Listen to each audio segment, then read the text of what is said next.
IPL 2026లో sun Risers Hyderabad జైత్రయాత్ర కొనసాగుతోంది.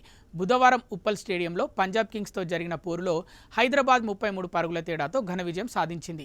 ఈ విజయంతో ప్యాట్ కమిన్స్ సేన పాయింట్ల పట్టికలో అగ్రస్థానానికి చేరుకోగా పంజాబ్ వరుసగా మూడో ఓటమిని మూటగట్టుకుంది. అయితే ఆట కంటే కూడా ఇషాన్ కిషన్ వేసిన సోషల్ మీడియా పోస్ట్ ఇప్పుడు చర్చనీయాంశమైంది.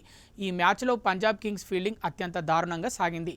ముఖ్యంగా ఇషాన్ కిషన్ ఇచ్చిన 3 క్యాచ్లను పంజాబ్ ఫీల్డర్లు నేలపాలు చేశారు. 9 పరుగుల వద్ద కూపర్ కానోలీ, 18 పరుగుల వద్ద లుకీ ఫెర్గుసన్ క్యాచ్లు వదిలేయగా 20 పరుగుల వద్ద wicket keeper Prabhsimran Singh stumping అవకాశాన్ని వదిలేశాడు. అలాగే క్లాసెన్ ఇచ్చిన క్యాచ్ను శశాంక్ సింగ్ జార విడిచారు. ఈ తప్పిదాలే పంజాబ్ ఓటమికి ప్రధాన కారణమయ్యాయి.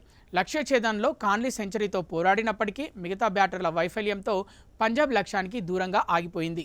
మ్యాచ్ అనంతరం ఇషాన్ కిషన్ తన ఇన్స్టాగ్రామ్ ఖాతాలో కొన్ని ఫోటోలను పంచుకుంటూ "నన్ను పట్టుకోగలిగితే పట్టుకోండి" అనే క్యాప్షన్ ఇచ్చాడు.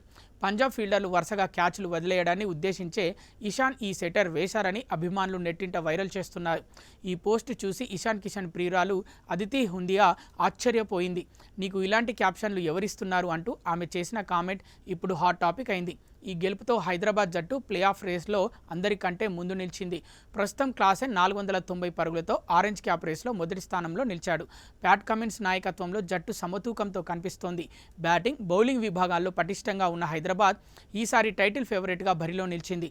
పంజాబ్ మాత్రం తమ ఫీల్డింగ్ లోపాలను సరిదిద్దుకోకపోతే టోర్నీలో ముందడుగు వేయడం కష్టమని విశ్లేషకులు అభిప్రాయపడుతున్నారు.